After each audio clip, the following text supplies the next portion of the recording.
Ah, fica uma setinha lá em cima que atrás, tá vendo todo mundo, né? Então, Chuchus, olha só, vamos mutar todo mundo, que não dá, muita gente, né? É, a gente, hoje, o áudio que eu separei hoje pra gente fazer da meditação, foi um áudio que foi no comecinho do retiro e o Lama Wallace estava fez as 4 iniciações com a gente lá no retiro. Então a gente vai fazer as preces iniciais, é, até a prece 7 linhas. Daí eu boto o áudio, a gente faz as 4 iniciações, já segue direto para a prática, direto, tá bom? Então, mais 1 minuto e a gente começa.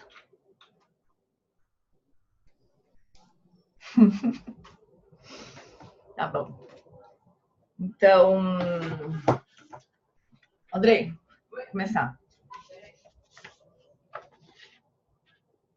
Então, a gente começa com a prece de refúgio Bodhicitta, uma vez em tibetano, uma vez em português, uma vez em silêncio. Daí a gente faz a prece das 7 linhas, um mala do mantra do guru, e aí eu vou soltar o áudio da meditação, então, que o Lama Wallace vai conduzir as 4 iniciações. Daí a gente segue direto para a meditação em seguida. Certo?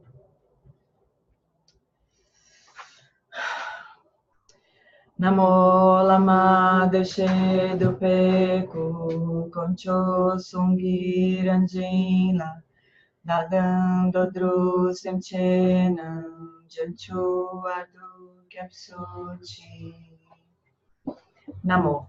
No lama que é a corporificação dos sugatas, da natureza das 6 joias, eu juntamente com os seres dos 6 reinos, tomamos refúgio até a nossa iluminação.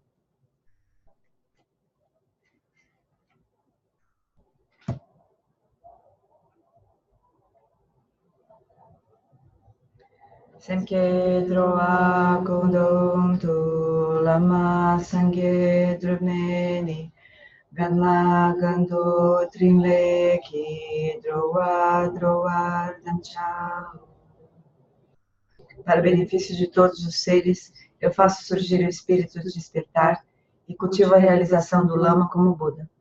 Por meio de atividades iluminadas, treinarei cada ser de acordo com suas necessidades e faço o voto de liberar o mundo.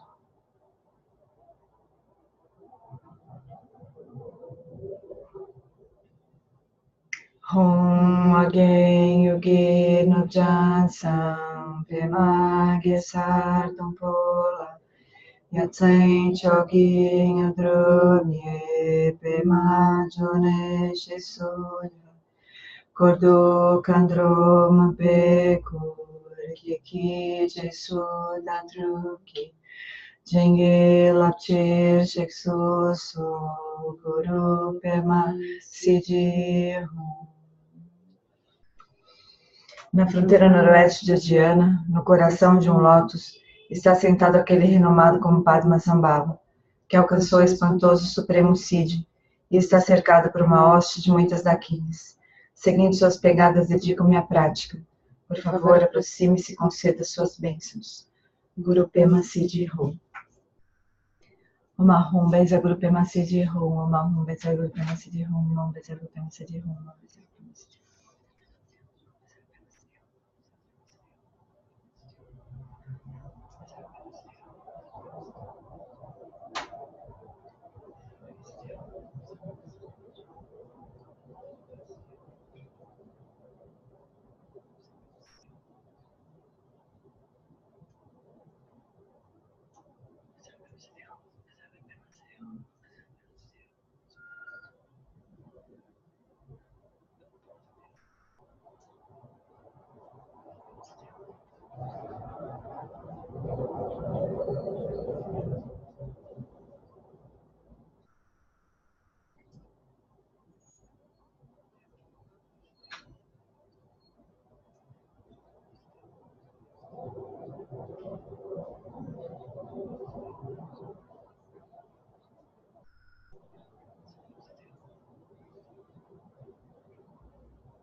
Rumbenza Grupema Siddhi Hum.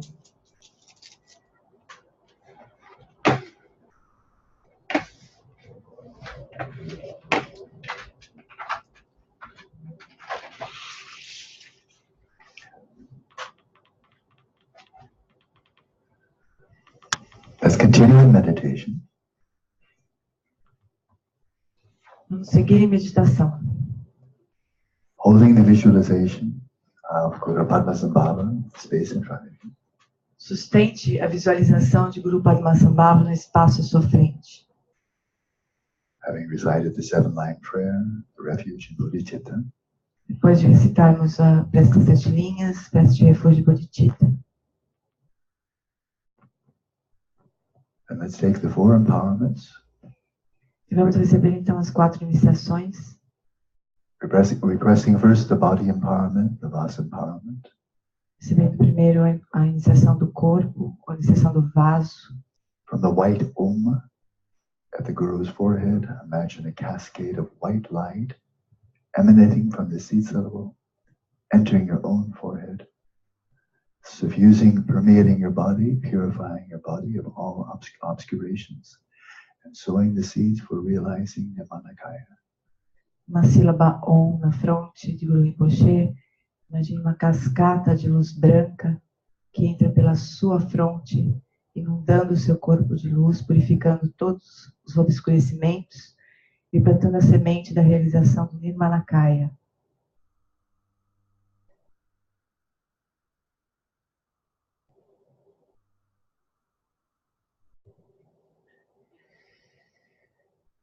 Then from the red Ah at the Guru's throat, imagine ruby red light flowing from the seed syllable to the seed syllable at your own throat, permeating your body, speech, and mind, purifying all obscurations of speech, and sowing the seeds for realizing the Sambhogakaya. Uma sílaba A vermelha na garganta do Guru. Imagine uma luz rubi penetre pela sílaba A na sua própria garganta, purificando todos os obscurecimentos de fala, inundando seu corpo, fala e mente, e plantando a semente da realização de Sambhogakaya.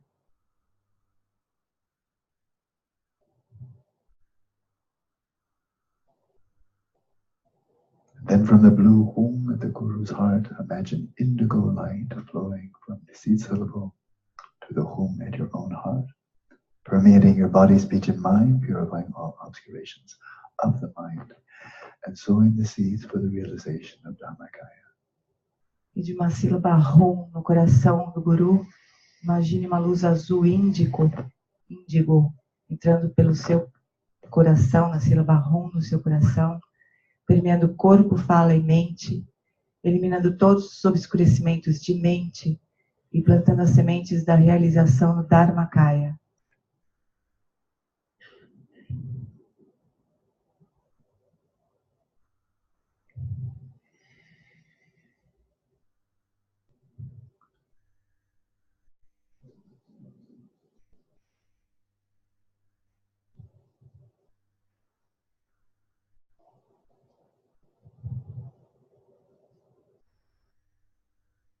And then from the Guru's 3 places, imagine the white, red, and blue light flowing to your 3 places, and also from the navel chakra, from the Hri syllable, the red Hri syllable, the navel chakra of the Guru. Imagine red light flowing to the same syllable in your own navel chakra. Imagine all these lights flowing simultaneously, purifying body, speech, and mind, and sowing the seeds of Sambhogakaya. E agora dos 3 pontos do Guru, e também de uma sílaba Ri vermelha, umbigo do Guru, imagine as 4 luzes, branca, vermelha, azul e vermelha, fluindo para os seus 4 pontos, ou na sua fronte, A na garganta, Hum no coração, Ri no seu umbigo. Imagine todas essas luzes fluindo, inundando corpo, fala e mente, purificando todos os obscurecimentos de corpo, fala e mente, plantando as sementes da realização no Svabhavakaya.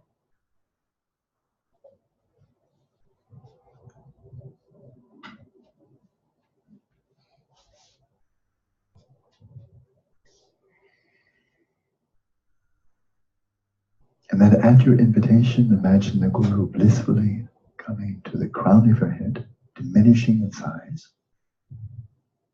E agora você convida o Guru para passar para o topo da sua cabeça, diminuindo de tamanho.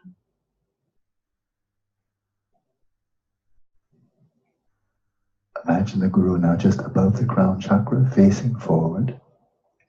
Imagine o Guru agora no topo do seu chakra da coroa, olhando para frente.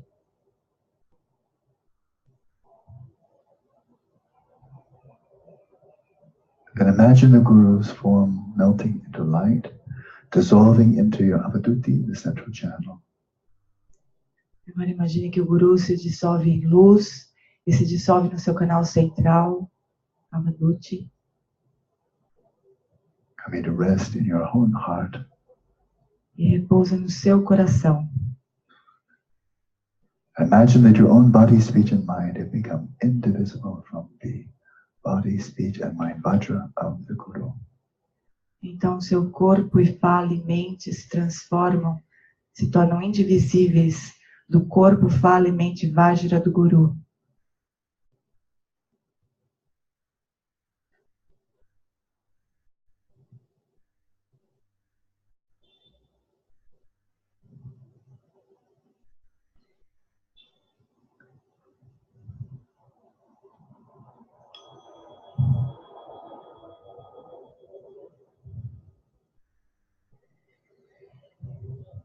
Then release all visualizations. Settle your body in its natural state, relaxed, still, and vigilant.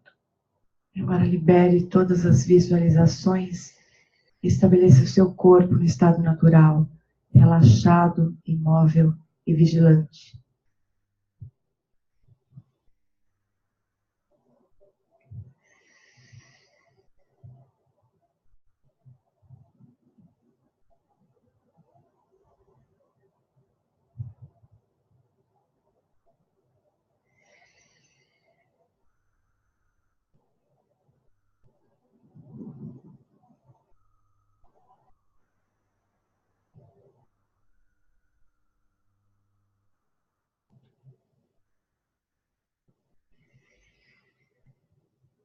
Settle your respiration in its natural rhythm.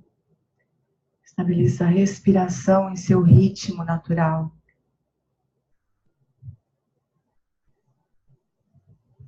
Relaxing your body, releasing the breath, letting go of all thoughts with every exhalation. Relaxa o corpo, solta a respiração e libera qualquer pensamento com cada expiração.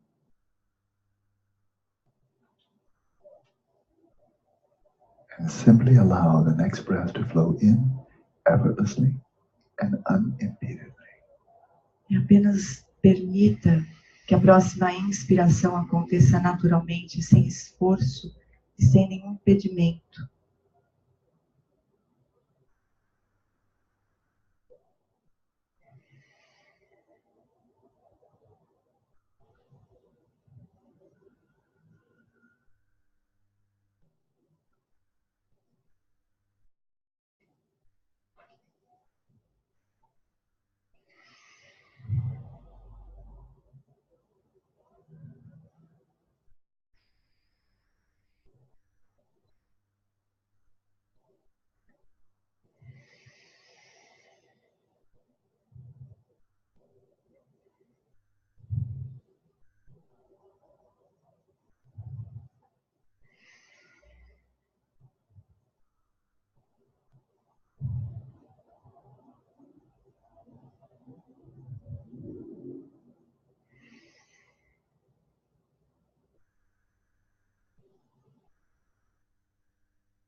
And set your mind at ease.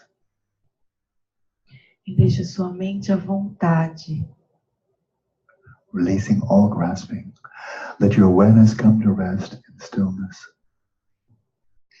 E abrindo mão, soltando todas as fixações, deixe que a sua consciência venha a repousar em quietude. Free of grasping. Livre de fixações. Let the natural luminosity of your awareness shine forth unimpededly. A luminosidade natural da sua consciência brilha sem impedimentos.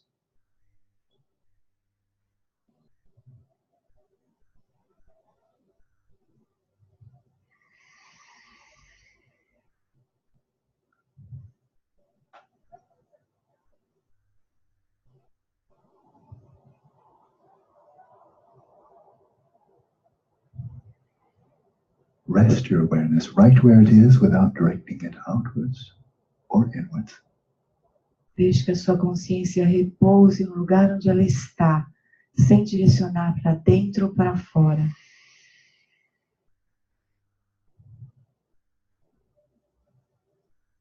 Without meditating on anything, without directing your attention to anything at all. Sem meditar sobre coisa alguma, sem direcionar sua consciência para lugar nenhum.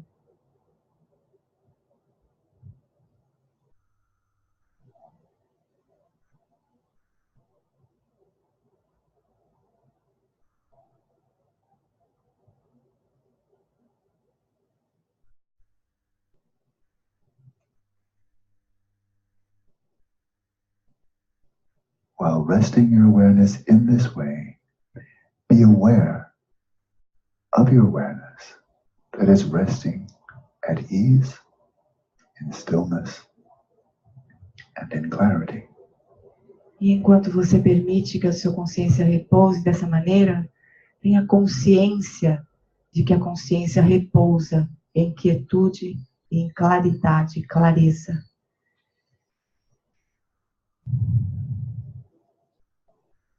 And gently sustain this flow of self-knowing awareness.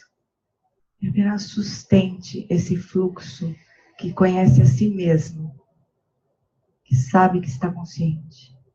Sustain this flow of mindful presence. Sustente esse fluxo de presença plena. Without distraction, without grasping. Sem distrações e sem fixações.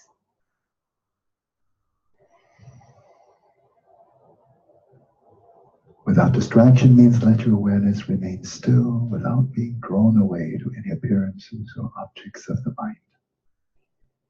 Sem distrações significa que a consciência repousa sem ser carregada por nenhuma aparência e por nenhum objeto da mente.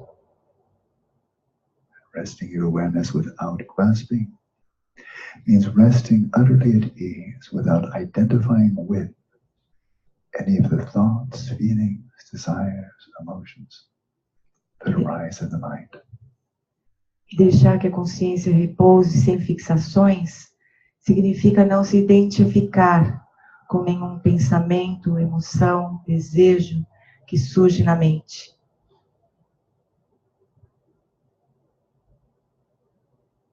Rest in stillness in the midst of the movements of the mind. Repouse na quietude em meio aos movimentos da mente.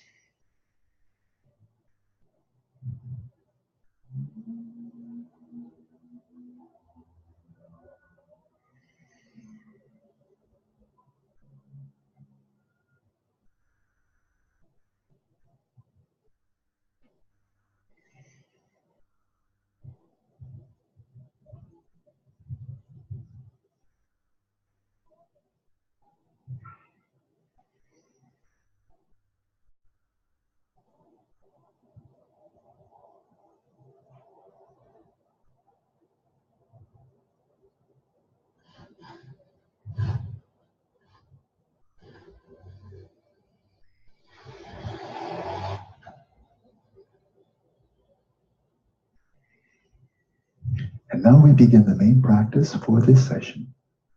E agora nós vamos iniciar a prática principal para esta sessão. The name of this practice is Dzogchen, Approach to Mindfulness of Breathing. O nome desta prática é a abordagem inicial a abordagem Dzogchen da atenção plena à respiração.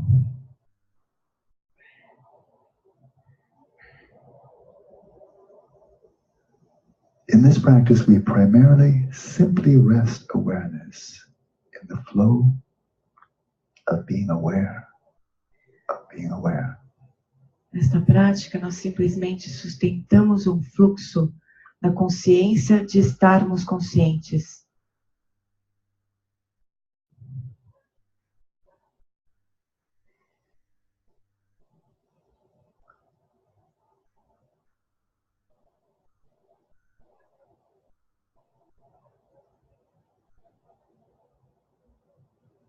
Let something like 80% of your awareness rest right here in this flow of awareness, still and clear. Cerca de 80% da nossa consciência apenas repousa nesse fluxo de consciência de estar consciente.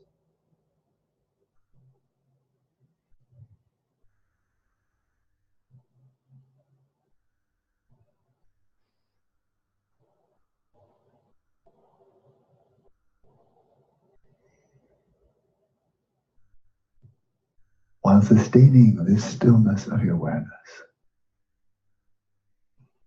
E sustentando a quietude da consciência,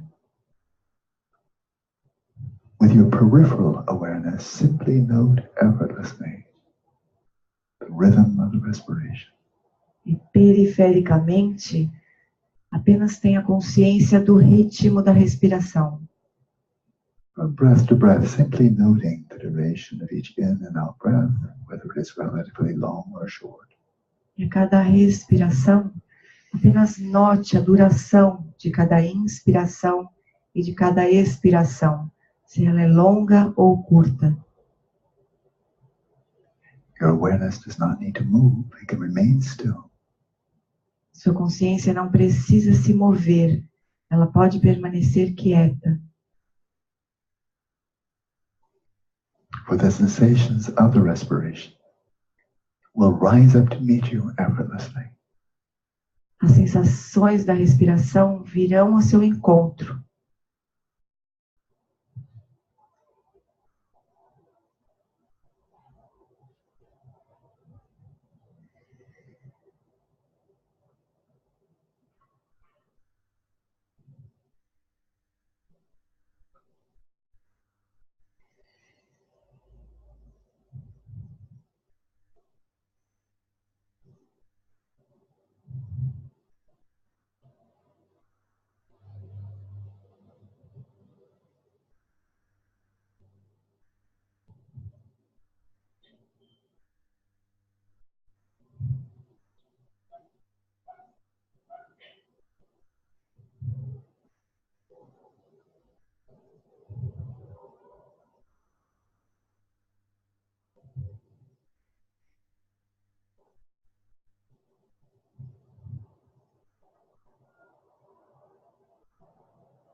If you find it helpful, as you note the breath flowing in, you may gently arouse, heighten your awareness of the flow of awareness.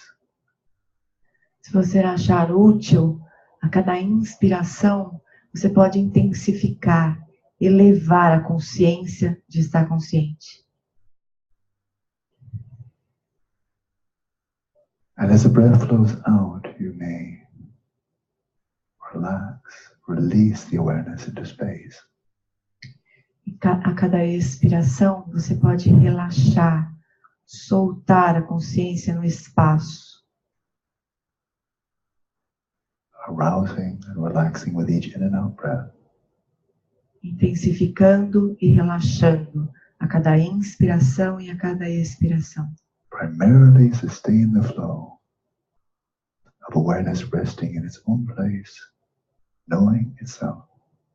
Sustente principalmente a consciência de estar consciente, repousando em seu próprio espaço, conhecendo a si mesma.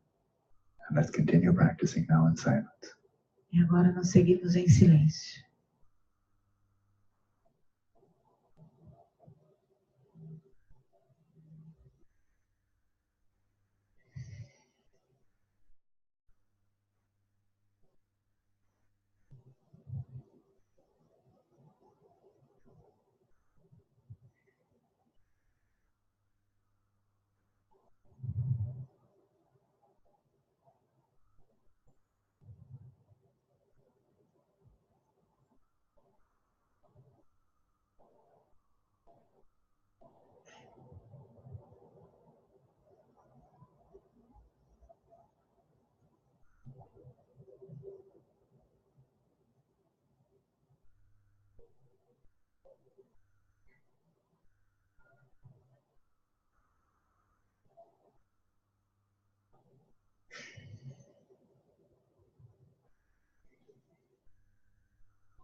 Muito bem. Então tá, chuchus. Como a gente está com 36 pessoas no ar, então eu vou ter que deixar os microfones mutados. Daí quem quiser falar, levanta a mãozinha. Né? Tem um jeito de levantar a mãozinha. Ou pode desmutar o microfone mesmo. Deixa eu ver uma coisa aqui, peraí.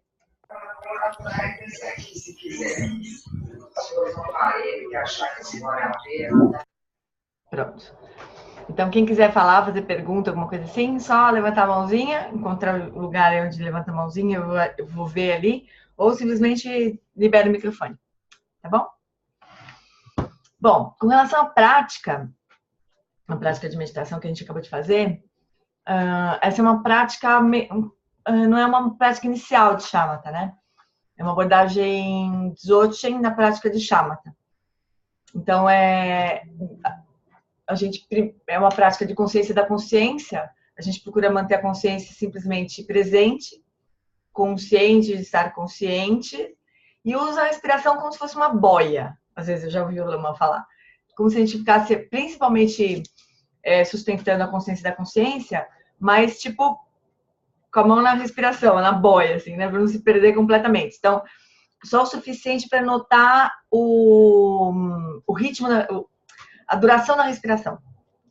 Né? Se a respiração está curta, está longa, é muito diferente de Shamatha com foco na respiração, só, né? 100% de foco na respiração.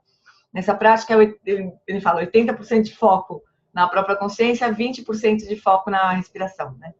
É como se fosse uma boinha mesmo. Deixa eu botar aqui a grade para a gente se ver mais.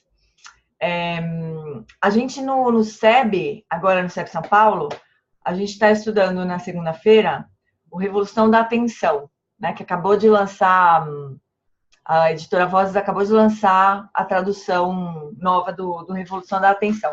Então, a gente está estudando no SEB às 8h30. A gente vai tentar começar a transmitir esse estudo do Revolução da Atenção, né? Porque está na introdução, está no comecinho. A gente teve uns problemas lá no SEB com a internet, mas a gente está tentando acertar isso, assinar uma internet mais power lá. Então, quem quiser pode acompanhar, vai estar no YouTube do SEB São Paulo, não tem link, não tem nada, é só entrar no site, no YouTube do SEB São Paulo, às 8h30, segunda-feira, e pronto. E quem quiser ver depois também vai estar lá, igual a gente fazia, igual a gente faz, vai estar sempre numa playlist do YouTube, né? Então, quem quiser fazer as práticas, estudar as práticas de Shamatha desde o comecinho, assim, até o fim, porque a Revolução da Atenção é tudo, né? Desde do ponto zero até o atingimento de Shamatha, então vai ter um outro dia aí também para a gente praticar e estudar juntos. Beleza? E assim a gente vai indo, com a prática e com esse estudo lindo nosso do treinamento da mente, que é tudo de bom. Certo? Então, amores, olha só. A gente, semana passada, parou no meio do começo de um dos 4 pensamentos nacionalmente, né? A gente está na página 42, a gente parou no meio da página. Então, eu vou retomar do começo dessa página, só rapidinho, só para a gente se localizar, daí a gente segue no estudo mesmo. Certo? Ele estava falando dos tipos de sofrimento. Então, vamos começar do comecinho da página 42. Então, a gente está no terceiro pensamento dos 4 que transformam a mente, né? No ponto 1 ainda do 7, né? Ponto 1. Então, o primeiro ponto do treinamento da mente, de 7 pontos, o treinamento das preliminares, continua com o terceiro dos 4 pensamentos que transformam a mente. A meditação sobre o sofrimento e o descontentamento que permeia todo o samsara, o termo budista para designar todo o ciclo de existência no qual estamos sujeitos a aflições mentais e seus resultados. Então, a pergunta que sempre fazem lá no SEB, o que é samsara, né? É isso, é o ciclo de existência no qual estamos sujeitos a aflições mentais e seus resultados. Basically, é isso aí, samsara, né? Quando o Buda alcançou a iluminação, duvidou que alguém fosse acreditar no que havia descoberto sobre a natureza da realidade e sobre a capacidade humana para a liberdade e para o despertar espiritual.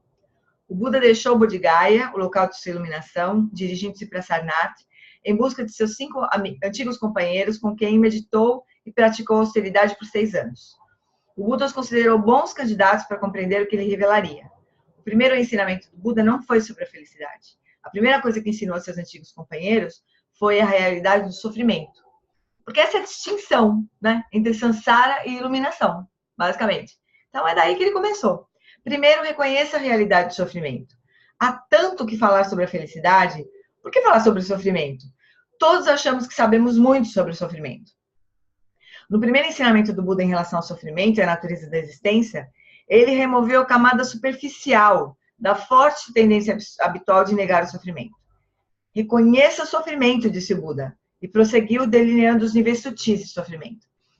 O Lama conta que uma vez, alguém sugeriu para o Dalai Lama... Ah, não, ele vai falar depois, isso aqui. Ele vai contar depois da história, essa aí. Então, a gente vai seguir. Existem diferentes tipos de sofrimento. O primeiro, o sofrimento do sofrimento, é um sofrimento evidente, físico ou mental. A doença e a dor física são um sofrimento flagrante. Há também os sofrimentos mentais, de ansiedade, medo e infelicidade.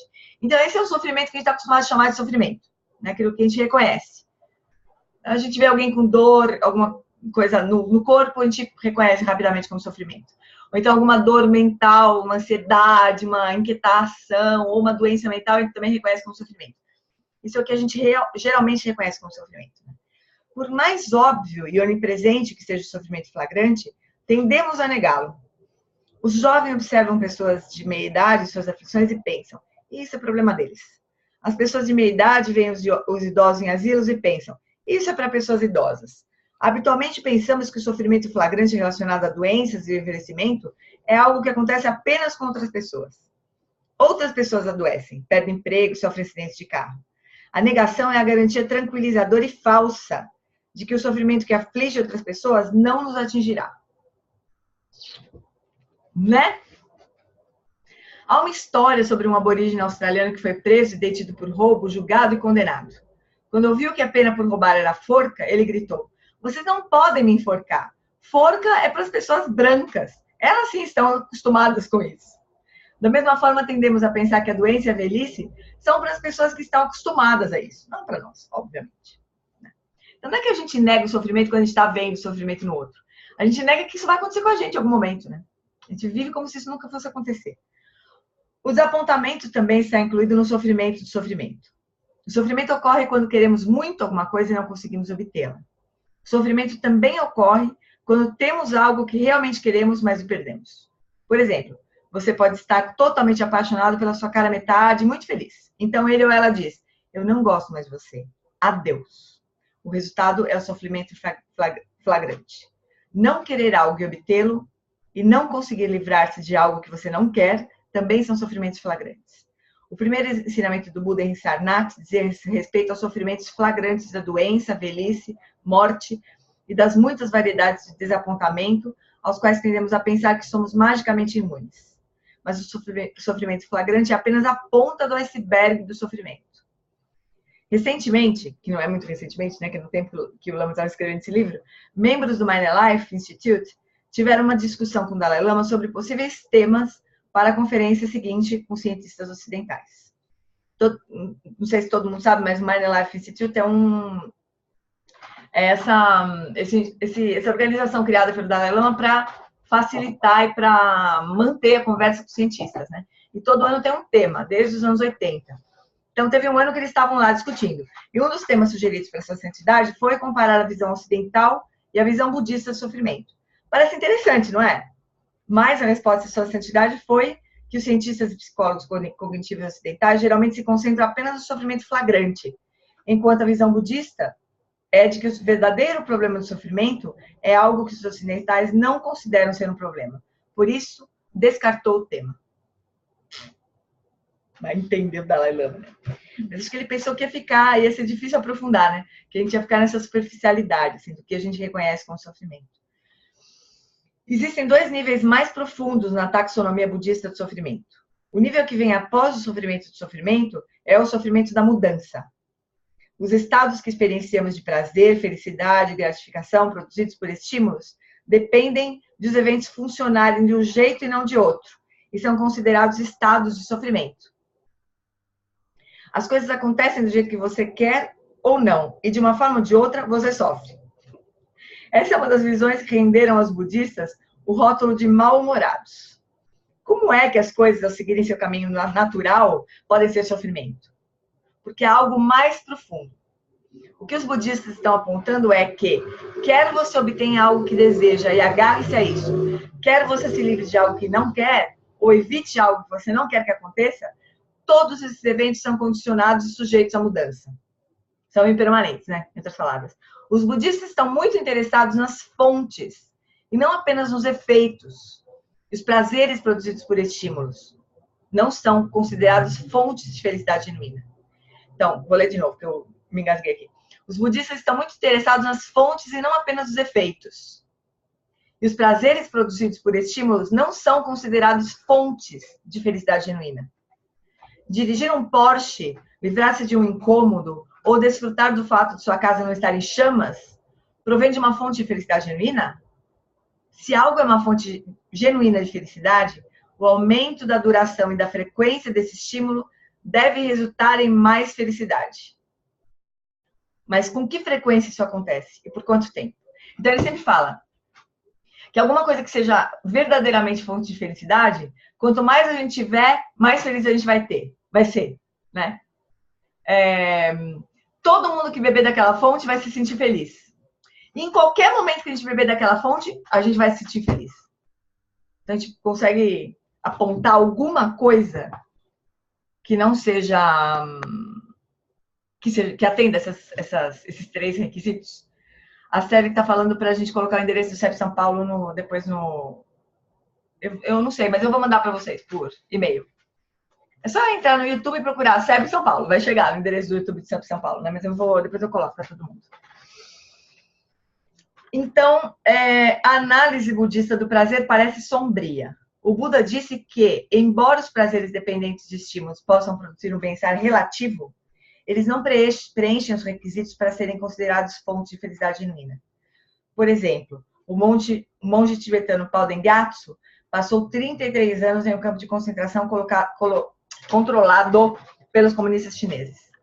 Ele passou fome e foi torturado durante anos. Imagine que todas as terças-feiras você é torturado, mas em uma determinada terça-feira, a pessoa que tortura você falta ao trabalho porque está doente.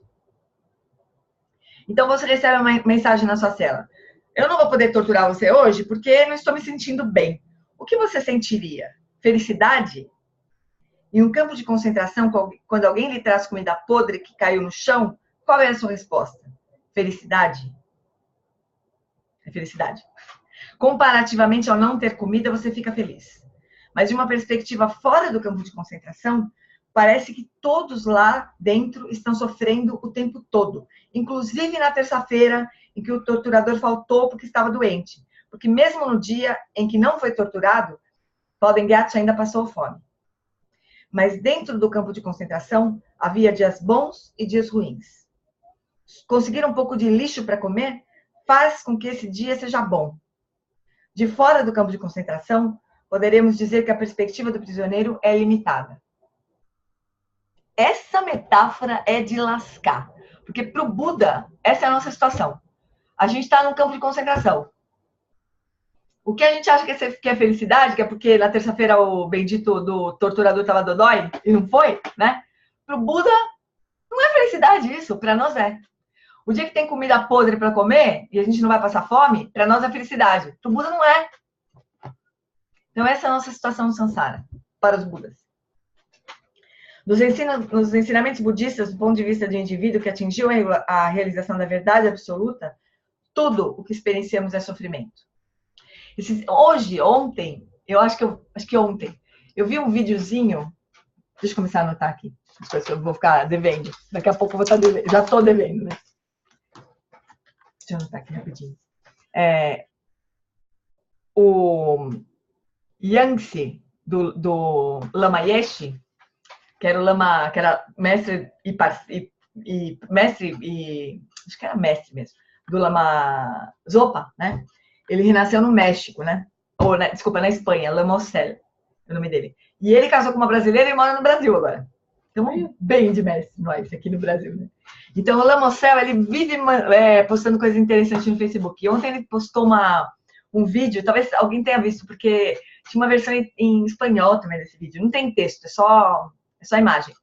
Chama Felicidade o vídeo. Eu vou mandar para vocês. Eu vou baixar, dos ratinhos. Eu vou mandar esse vídeo para vocês. Para quem não tem Facebook, né? Porque tem umas Acho que não tem Facebook. G.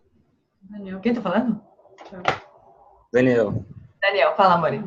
Esse vídeo eu acho que rodou muito hoje. Muita gente compartilhou esse vídeo. Acho que o pessoal do Papo do Homem também postou esse vídeo. Eu vi nos grupos de WhatsApp também, gente compartilhou. Rodou bastante. Mas qualquer jeito eu vou baixar e subir lá para nós, porque é um vídeo interessante pra gente olhar e pra gente ter também. Tem pessoas que não têm Facebook, né? Tem sempre que contar com isso. A turma que não tem Facebook. E outra coisa que eu ia mostrar, o que era mesmo? O endereço do SEB. Mas é interessante essa visão, né? Na nossa visão limitada, o que a gente chama de felicidade, né? E para um Buda, o que isso seria, né? Então, nos ensinamentos budistas, do ponto de vista de um indivíduo que atingiu a realização da verdade absoluta, tudo que experienciamos é sofrimento. Mas essa não é uma visão sombria. Se um prisioneiro em um campo de concentração achasse que todos no mundo também estavam presos em um campo de concentração, isso sim seria triste. Para o prisioneiro, acreditar que existem pessoas que têm o suficiente para comer e não são torturadas é um pensamento otimista e inspirador. O Buda ensinou que estamos sofrendo em uma espécie de campo de concentração, cercado pelas nossas visões limitadas e aflições mentais. O Buda ensinou que, do ponto de vista de alguém que experienciou a verdade absoluta, nós estamos no oceano do Sansara, e tudo que experienciamos é insatisfatório. O Lama fala que se o Buda tivesse falado sobre o sofrimento, só sobre o sofrimento, né? E não sobre a liberação, isso seria crueldade. Mas não foi o caso. Ele falou sobre a verdade do sofrimento e sobre a liberação do sofrimento, né? Então ele fala, eu já vi ele falar assim, que uma pessoa que tem uma doença e não consegue se mover mais, né?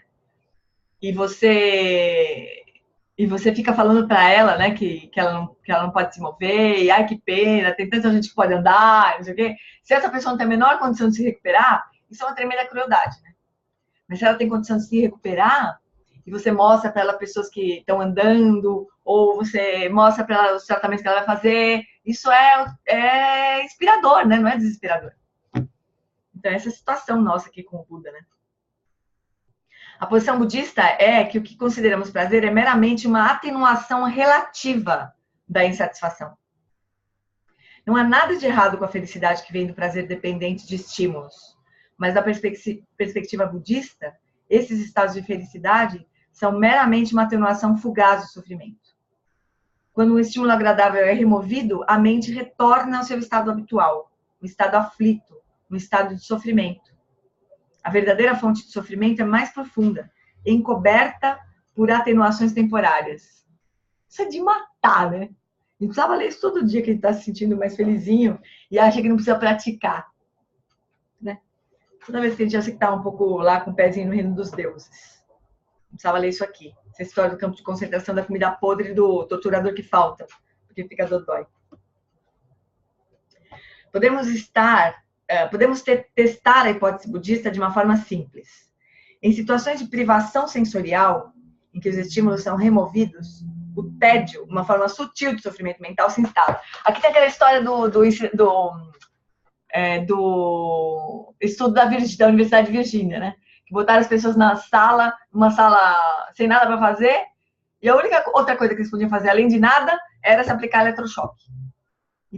2/3 dos homens se aplicaram eletrochoque e 1/3 das mulheres se aplicou eletrochoque. É isso aqui. É o que acontece. Na hora que a gente não tem mais, que os sentidos forem... Se a gente for para um tanque de privação sensorial, né? Que é isso que não tem barulho, a temperatura é constante, você tá flutuando, não tem nenhuma mudança de sensação tátil, não tem luz. O que acontece? A gente morre de tédio. Se tiver um negócio para se eletrocutar lá, a gente se eletrocuta, né? Então é isso. Sem nada para estimular a mente de maneira prazerosa, passamos do tédio para a solidão, o mal-estar e a infelicidade. Pascal afirmou que a principal aflição do homem moderno é a incapacidade de sentar-se calmamente em seus aposentos. Ficar sozinho por um período prolongado é um tipo de tortura, chamada de prisão solitária. Em um tanque de privação sensorial, onde a estimulação vem exclusivamente da sua mente, ao longo do tempo, a mente se torna caótica e se esfacela. Do ponto de vista budista, situações de isolamento ou privação sensorial não criam dificuldades. Em vez disso, essas situações revelam problemas que já estavam presentes. O que acontece quando estamos sozinhos ou em privação sensorial é o mesmo que está acontecendo o tempo todo, mas acaba sendo soterrado pelos estímulos. As circunstâncias não são a causa do sofrimento. A visão budista é de que o sofrimento se deve a aflições mentais subjacentes.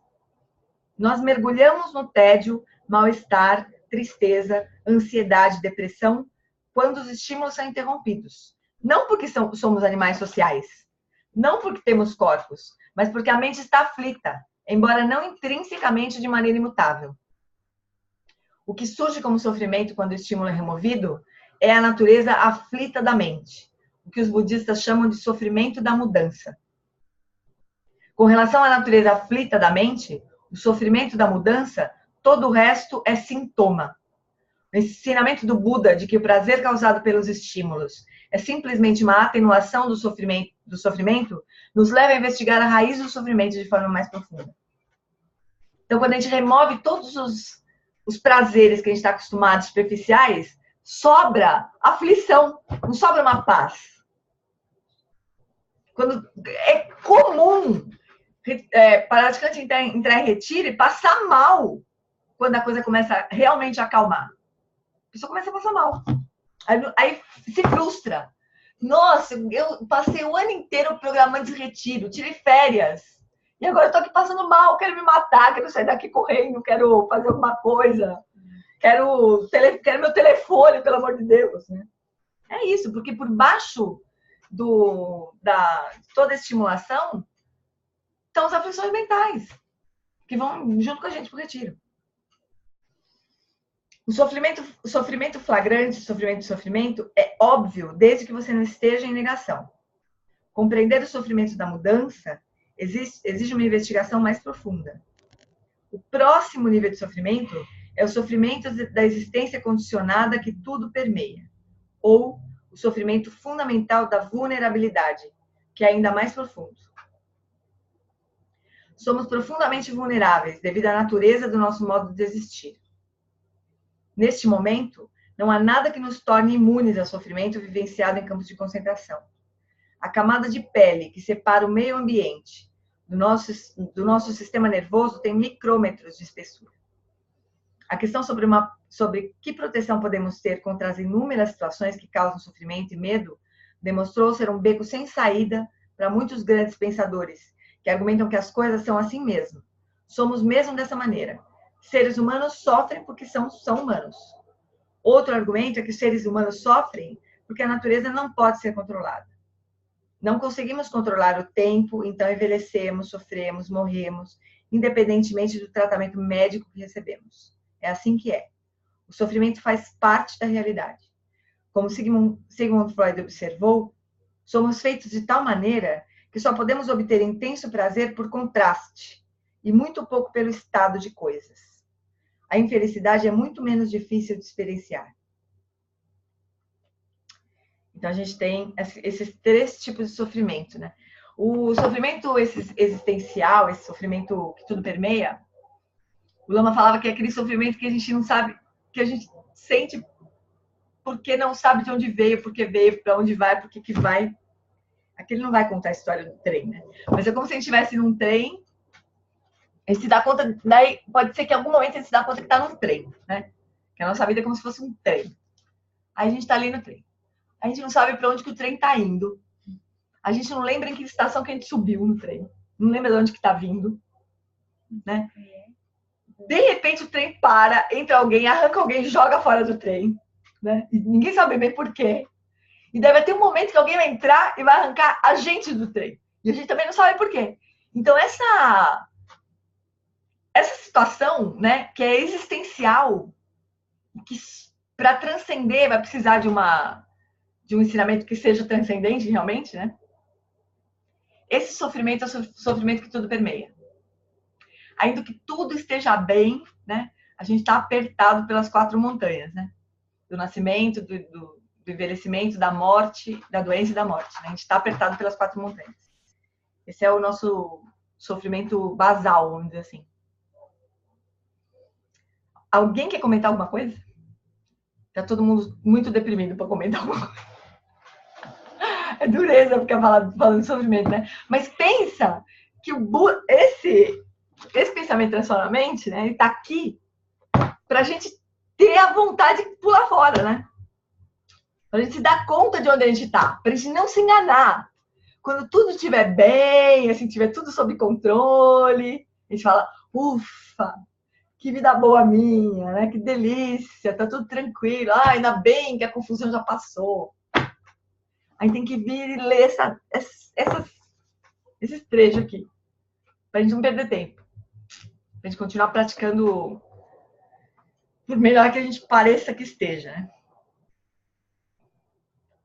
Haja vista que temos um corpo, pensamentos e sentimentos, existe alguma alternativa à identificação com eles? A resposta budista é sim. Porque, basicamente, né, todos esses sofrimentos, todos que a gente tá sujeito, eles estão aí por conta da identificação com o corpo, com o pensamento e com o sentimento. Né? A gente se identifica com o corpo. Por isso que a gente morre de medo de morrer, né? Porque a gente se identifica com o corpo. Peraí. Eu pulei um parágrafo. Eu pulei um parágrafo mesmo. Eu vou voltar. Mas a gente se identifica com o corpo, né? Eu lembro uma vez alguém perguntando para ela assim. Não lembro qual foi a pergunta, mas ele falou assim: se você vai morrer ou não vai, depende de quem você acha que é. Né?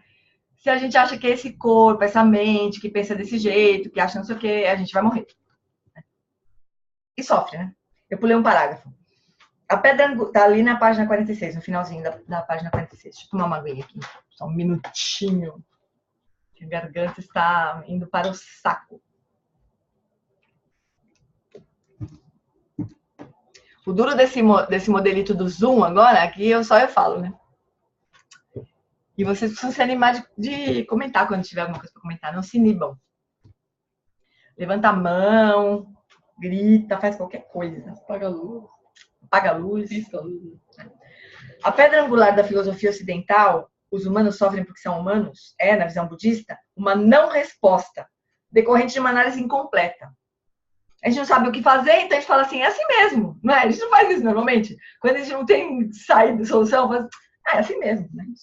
Então é isso. Durante muitos anos, especialmente no Ocidente, não tem saída para a morte mesmo, então é assim mesmo.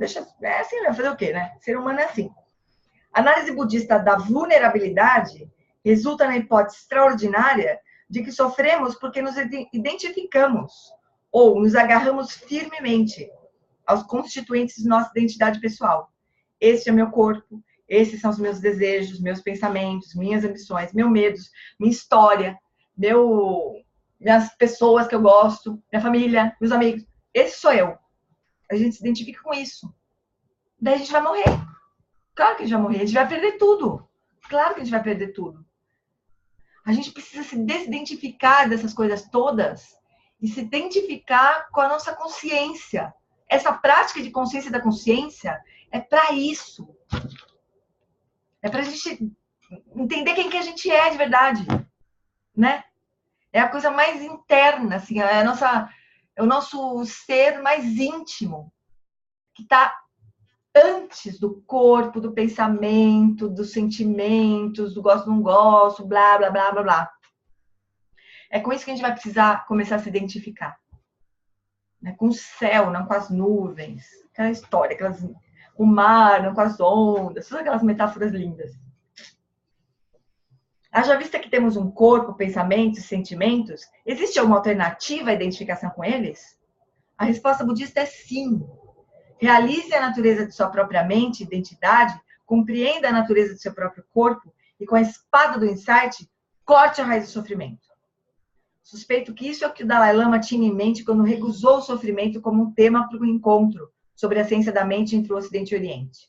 Sofrimento flagrante? Isso não é tão interessante. Pare de negar e lá está ele. Sofrimento da mudança? A ciência ocidental pressupõe que isso não pode ser resolvido, porque o problema vem de fábrica.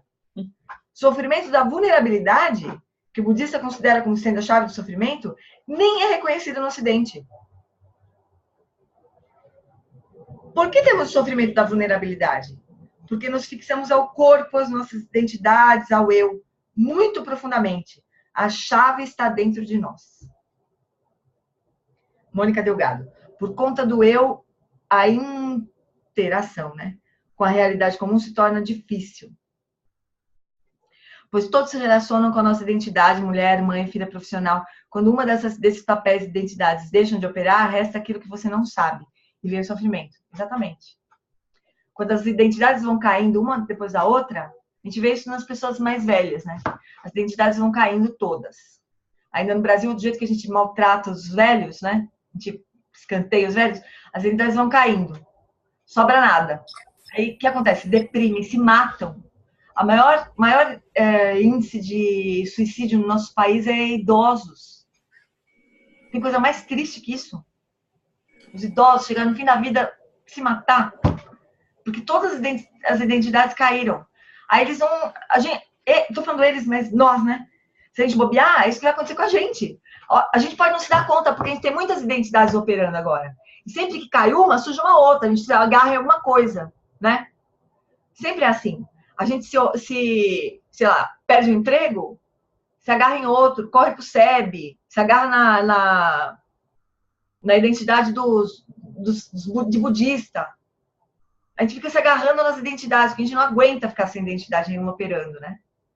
Mas o pulo do gato aqui para nós vai ser justamente isso.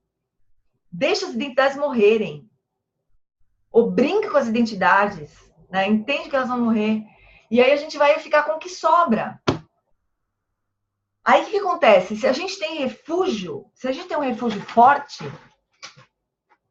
é um alívio se livrar das identidades. Se a gente não tiver um refúgio forte, é um desespero se livrar das identidades. É pânico, né? Aí a gente vê os praticantes também, né? Quando começam a sentir um pouco que tem um vislumbre da vacuidade, né? Da falta de existência inerente do eu, né? Se a gente não tiver refúgio forte, mesmo assim, seja ele um refúgio externo, seja o refúgio que for, né? Vamos pensar, o refúgio, no começo vai ser externo, a gente vai tomar refúgio no lama, né? No lama, que é o refúgio mais grosseiro que tem, né? No lama, na pessoa do lama. Daqui a pouco a gente começa a entender que não é a pessoa do lama, né? A pessoa do lama daqui a pouco vai morrer, vai acontecer o quê, né? Daqui a pouco a gente começa a tomar refúgio no lama como uma manifestação do Buda. Beleza, emissário do Buda, né? Ótimo, já estamos transcendendo um pouco o refúgio. Daqui a pouco a gente vai tomar refúgio no lama como o Buda. A gente começa a olhar para o lama, é o Buda. O que ele fala para mim é o Buda que está falando comigo. A gente começa a nem pessoalizar mais. Todos os mestres são o Buda falando comigo. Isso é lindo também, né? Porque a gente se prende das próprias identidades dos mestres. A gente começa a ver tudo que é mestre como se fosse o Buda, né? Daqui a pouco a gente começa a tomar refúgio no nosso próprio Buda interno. Esse é o refúgio mais elevado. Tomar refúgio na nossa natureza búdica, né? Mas tudo bem, a gente pode começar com o Buda, com o lama externo, né? Não tem problema, maravilhoso. Mas a gente, de alguma forma, a gente vai precisar muito reforçar o refúgio. Para quando as identidades começarem a cair, ou quando a gente começar a se vislumbrar a falta de existência inerente do eu, a gente não se desesperar. A gente não ter crise de pânico, né? A gente não começar a gritar de medo, né? Peraí que tem um monte de pessoas falando aqui. Primeiro a Mônica que foi isso, né? É isso mesmo, a gente vai ver um sofrimento. Se a gente não tiver refúgio, né? Externo ou interno, de preferência. A Vânia. Os humanos sofrem porque são humanos. Esse é um pensamento da roda da vida, né? É. Nela, o sofrimento existe mesmo, né? É. Dentro do Sansara, o sofrimento existe mesmo. Não tem jeito, né? A gente vai sempre sofrer dentro do Sansara, dentro da roda da vida, né? Alessia. Como ainda é difícil reconhecermos a nossa mente búdica, a nossa essência. Pode ser que a gente não vá reconhecer tão cedo. A gente precisa se atirar. Confiar. Né? Daí que vem o refúgio. Os mestres estão apontando isso para nós. A gente vai precisar desenvolver essa confiança primeiro. Né? Mesmo que a gente não reconheça. Vai demorar pra gente reconhecer, né? Vamos combinar. A gente vai começar a reconhecer um mestre. Já é difícil às vezes. Se a gente tiver um mestre dando um grito a mais, assim, ou sei lá, fazendo uma coisa que a gente não concorda, a gente já desconfia, já quer mudar de mestre, não é? A gente não reconhece o Buda no mestre. Nem no mestre, né? Então a gente vai precisar começar por aí e cada vez mais se reconhecendo como a mesma natureza do mestre. É isso que o mestre está apontando para nós. Lama Wallace pediu para a gente no retiro do ano passado, nesse retiro também. Não busque o Buda fora de você. Esse aqui é o Samaya da iniciação que o Lama está dando para nós. O único compromisso quando a gente recebe essa iniciação. Não procure o Buda fora de você mesmo. É isso, né? Mas tá bom, às vezes a gente vai precisar... A gente vai começar com refúgio externo, isso é assim mesmo. Mas é bom a gente entender qual que é o caminho, né? A gente vai começar com refúgio externo, daqui a pouco vai reconhecer o Lama como sendo o próprio Buda, daqui a pouco a gente vai se reconhecer como sendo o próprio Lama. Nós somos tem uma mesma essência, né? E a gente vai tomar refúgio nisso. A gente não vai morrer. A gente não vai se desesperar de medo de morrer. Pode vir a identidade que for, a gente vai usar as identidades, vai se jogar fora. Quem fez os 2 últimos retiros tem um compromisso, Samaya, de não buscar o Buda fora de si mesmo. Refugiar-se na própria consciência primordial. É isso mesmo. O Thiaguinho está falando. Isso mesmo que a gente falou.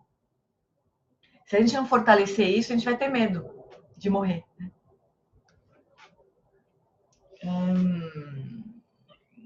Uma pessoa que está liberada, que libertou a mente de todas as aflições, ainda experiencia sofrimento físico. A diferença entre nós e um Arhat, uma pessoa que se libertou das aflições mentais, é que um Arhat não se identifica com a dor. Arhats experienciam a dor física vividamente, mas não se agarram a ela. Eles podem tomar medidas para evitar ou aliviar a dor, mas, conseguindo ou não, a dor física não os perturba. Não é uma aflição mental para o Arhat. O Arhat está livre disso. Lembra, o Arhat é o estado que o praticante eu vou falar Hinayana, Theravada, e vou falar o que o Dalai Lama tem falado, que hoje, nesse fim de semana, o Lama que estava aqui fazendo mandala de areia falou também, ele usou esses termos. Os praticantes da tradição Pali, o Dalai Lama tem falado, que são os praticantes do Hinayana, né, que a gente chama, que são os que só estudam os ensinamentos diretos do Buda. Então, esses ensinamentos diretos do Buda foram dados na linguagem Pali, no idioma Pali, né? Então, Dalai Lama tem se referido ao Hinayana como a tradição Pali e o Mahayana como tradição sânscrito, que foram as próximas, né? O idioma dos comentaristas, dos mestres que seguiram os ensinamentos do Buda, né? Então, o Arhat é o ponto final desse caminho do Hinayana, né? Para o Hinayana, não é possível atingir o estado de Buda. É o Arhat que vai ser atingido, o estado de Arhat, né? Então, o Arhat é aquele ser que está livre das aflições mentais. Ele está no Nirvana. Ele realizou a vacuidade do eu, mas não realizou a vacuidade dos fenômenos. Para isso, ele vai precisar entrar no caminho do Bodhisattvayana. Vai precisar ir um Buda lá, flechar o coração do Arhat e falar, vamos aí, ô negão, vamos aí que tem muito trabalho pela frente, vamos lá. Né? Vamos trabalhar. Aí ele vai ter que entrar no caminho do Bodhisattva, né? Mas o Arhat, ele tem um corpo ainda. Enquanto ele não morrer, ele tem um corpo. Ele sente dor, mas ele não se identifica com o corpo. É como se fosse o corpo de outra pessoa, vamos imaginar. Não sei se é bem isso, mas é como se fosse o corpo de outra pessoa. Ele não deseja que aquilo aconteça, mas se acontecer, tá bom também, não vai se perturbar. Acho que essa metáfora do corpo da outra pessoa não tá certa. É simplesmente não ter uma identidade com a dor, né? Não se identificar com a dor.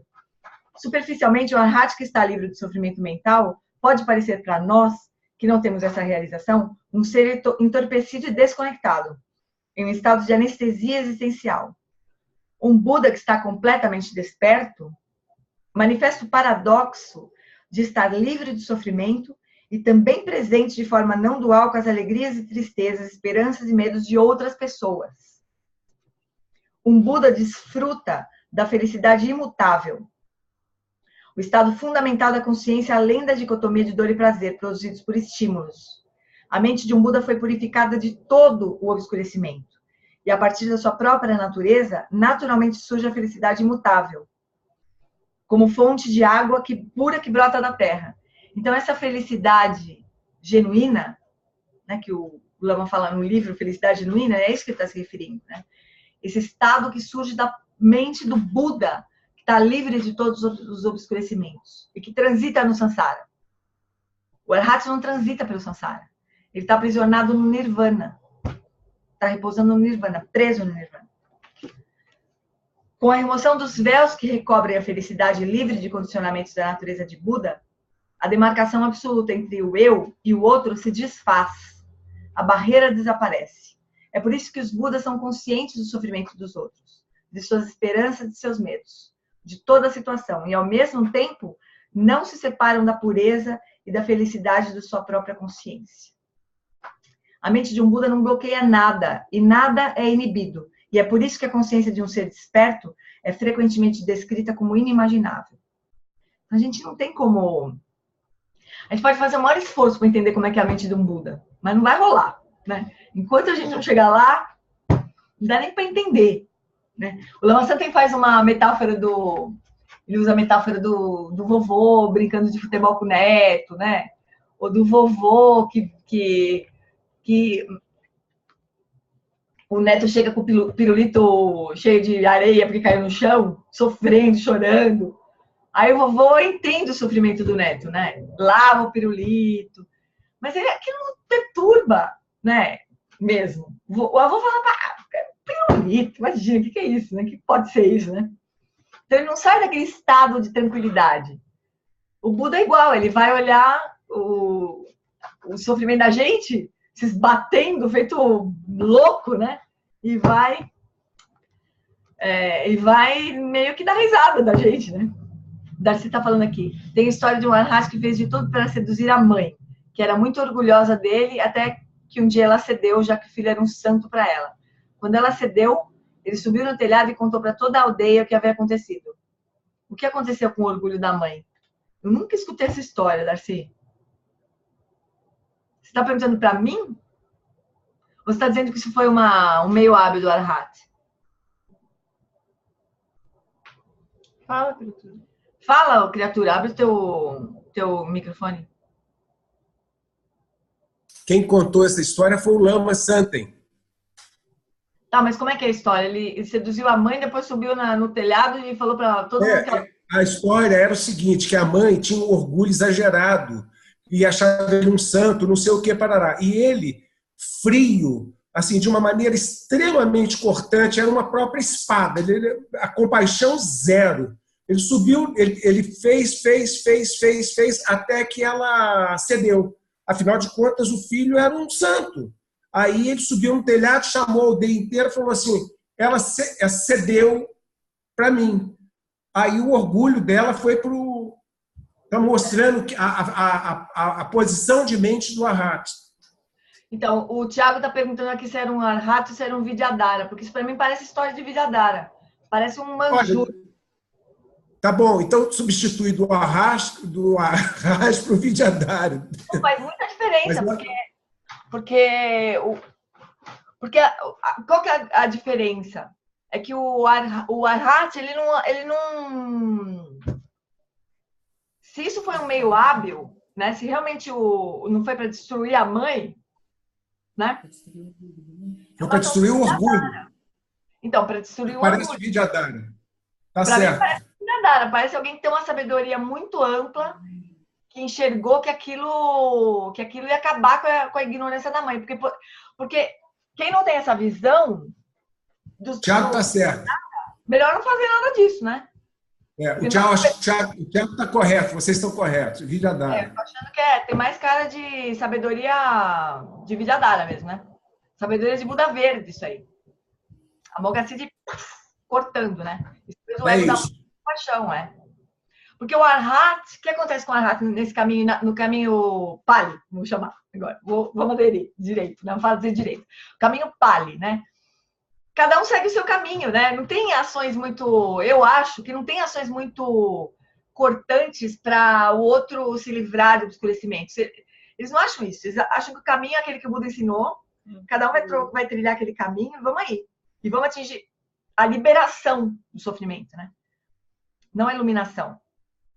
Essa aqui é a diferença entre os arhats e os vidyadharas, né? Ou os bodhisattvas. Com certeza eu me confundi. Desculpa. Mas a história é legal, saber que foi um vidyadhara. Animal, né, essa história. Animal. Nunca tinha escutado essa história. Muito obrigada. E o arhat é cada um por si, né? O arhat é cada um por si, mas não é falta de compaixão, sabe? Não é uma falta de compaixão, é uma compreensão de como que é o caminho, né? Não é uma falta de compaixão relativa. Né? Lógico que se um arhat puder aliviar o sofrimento dos seres que estão por perto, lógico que ele vai fazer isso, né? Lógico que ele vai dar ensinamento, lógico que ele vai...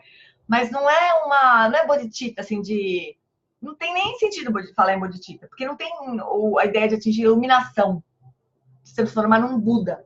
O arhat não se transforma num Buda. O caminho do arhat não leva para o estado de Buda, leva para o estado de arhat. Essa é a pouca visão, é o pouco conhecimento que eu tenho desse tema. Se alguém aqui tiver seguido mais a tradição Theravada, tiver alguma coisa mais correta para dizer, por favor. Porque a visão dele... Você lembra que você chegou a comentar uma vez, eu não sei se você está lembrada, só para ilustrar um pouco mais, que você falou que me parece que o Alan Wallace comentou que os arhats são aqueles que também, quando os ensinamentos deixarem de florescer tanto, eles são aquela tradição que vai manter o ensinamento vivo. Quando os ensinamentos começarem a se esvair, do arhat que há a possibilidade de que tem alguma coisa disso? Não é o arhat, é o pratyeka Buda. Porque os pratyeka Buda são aqueles que não ouvem mais ensinamento, eles seguem o caminho deles. Da iluminação, para atingir a iluminação. Não, arhat é o seguinte, atingir o nível de arhat, eles ficam no nirvana. Não tem conexão, não tem contato com o samsara. Eles ficam em stand-by lá, como se tivessem, né, mesmo em stand-by. Os pratyeka Budas que são esses que não ouvem, seguem os próprios ensinamentos que eles se lembram e tudo mais.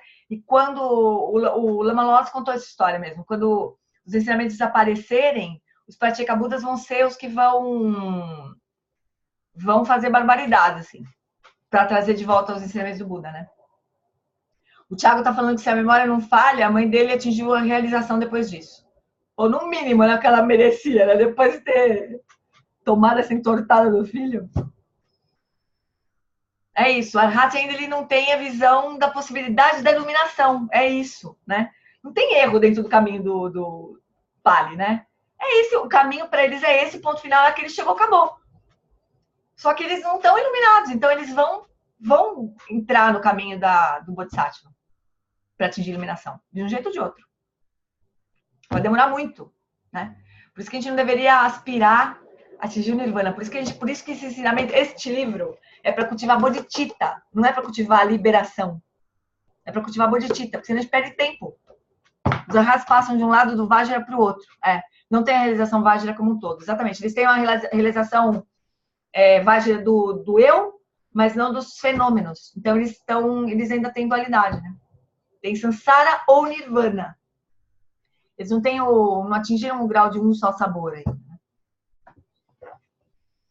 Mas não tem um erro, entende, no caminho deles. Esse é o caminho, né? Mas uma hora eles vão precisar trabalhar, né? Que tem muita coisa ainda para ser feita ali, né, no caminho deles. Enquanto isso, de volta ao Samsara, nós nos identificamos. Este é meu corpo, esses são meus problemas, seus problemas não são meus. Nosso estado básico é o sofrimento da vulnerabilidade. Um problema muito grande. Muitas pessoas pressupõem que após a morte, o sofrimento da vida se extingue. É como se a morte fosse a segunda nome verdade, né? A terceira nome verdade. Tem o sofrimento e o caminho é se matar. Os budistas dizem que isso é uma ilusão. A posição budista é de que, goste você ou não, independentemente do seu sistema de crenças, a natureza da realidade é tal que existe um fluxo ininterrupto de consciência que não depende desse corpo. Seu corpo eventualmente se transformará em fertilizante, mas a sua consciência segue. Há fundamentos teóricos e empíricos para a continuidade da consciência. Atualmente não há consenso na psicologia, na neurociência, na ciência cognitiva ou na filosofia da mente sobre uma teoria empírica da consciência. Esse é um grande vácuo no sistema de crenças da ciência moderna. Uma vez que os próprios métodos científicos orientados a objetos apresentam obstáculos ao estudo efetivo da consciência, os cientistas discordam até mesmo com respeito à metodologia do estudo da consciência.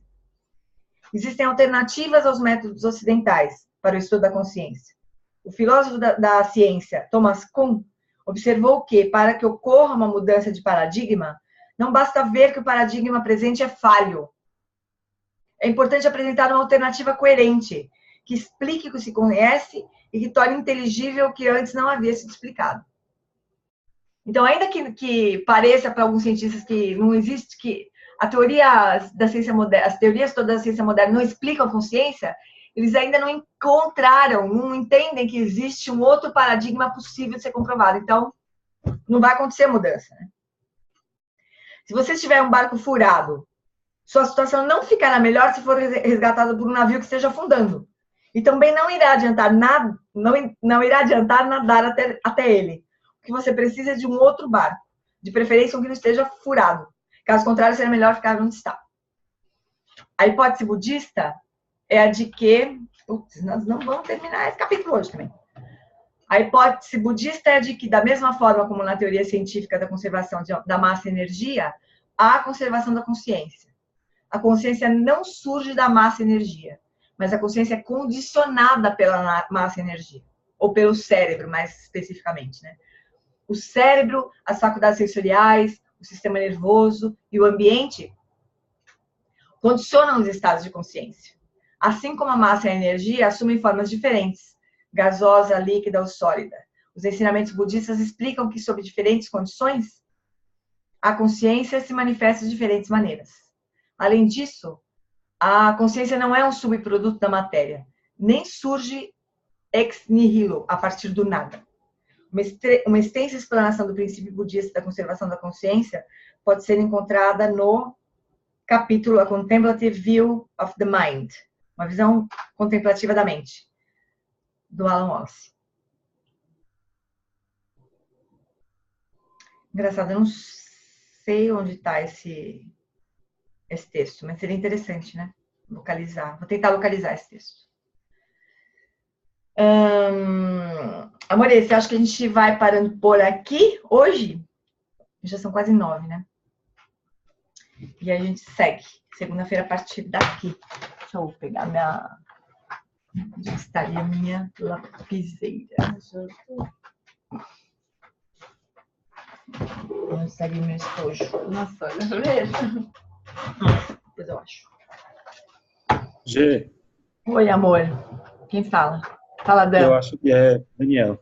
É daquele livro Choosing Reality. A Buddhist View of Physical and the Mind. Esse Contemplative View of the Mind. Tá, eu vou procurar lá. Deixa eu buscar.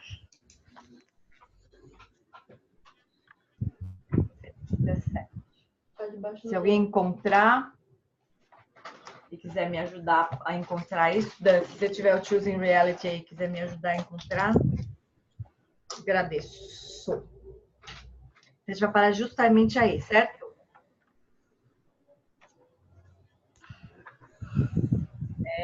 Semana que vem será?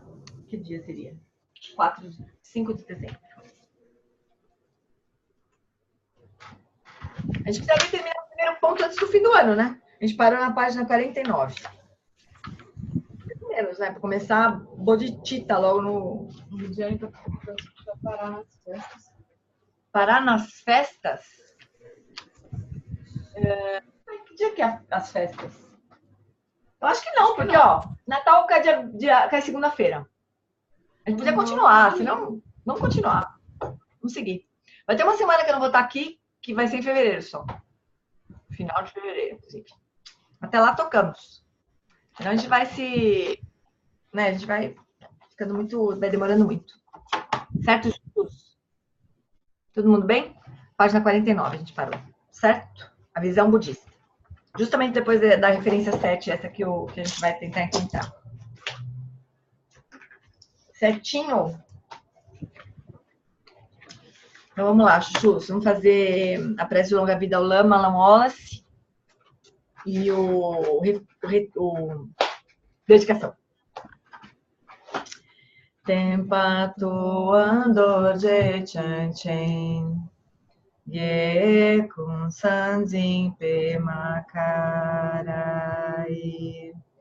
tenzin pe busha pe tempa dre dandre trini da shindu sela takodro la jampe charchen Pakel Sandra Menantendu Tsikyam Alan Wallace Shedrakpa Ike Bushen Pusha Petengyuchi Zanlin Chidanke Parnocho Sogir Teni Yutabur Selzepa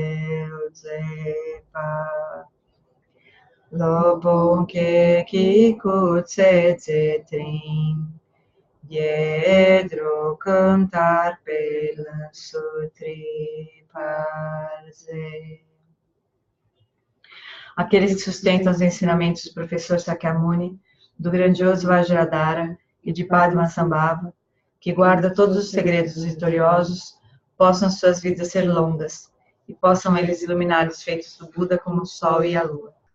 Aquele que derrama uma grande chuva de amor sobre seres em terras distantes, e sustenta-os com o néctar dos ensinamentos do Buda, por incontáveis éons afortunados, o grande ser conhecido como Alan Wallace, possa sua vida ser longa.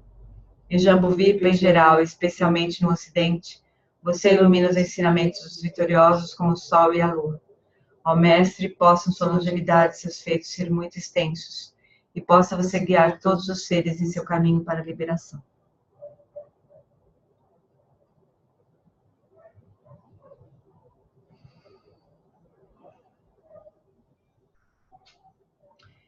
Gyawadi Niduda Gorgan Lama Druvyuni Droa Chikam Alupa Dei Salago Parashu. Por esta virtude, possa eu rapidamente realizar o Lama de Dhyana e possa eu conduzir todos os seres sem exceção a esse estado de realização.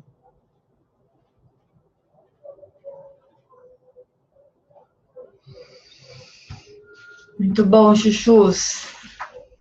Obrigada. Um monte de beijo para todo mundo. Obrigada, querida. Uma boa semana para todos, viu? Boa semana para todo mundo, querida. Obrigado, Gê. Ó, segunda, então, se tudo estiver direitinho, eu vou avisar vocês, então. Se vocês quiserem participar dos estudos do Revolução da Atenção. Tá bom? Já. Tchau, querido. Tchau. Beijo, beijo, beijo. Beijo, beijo, beijo.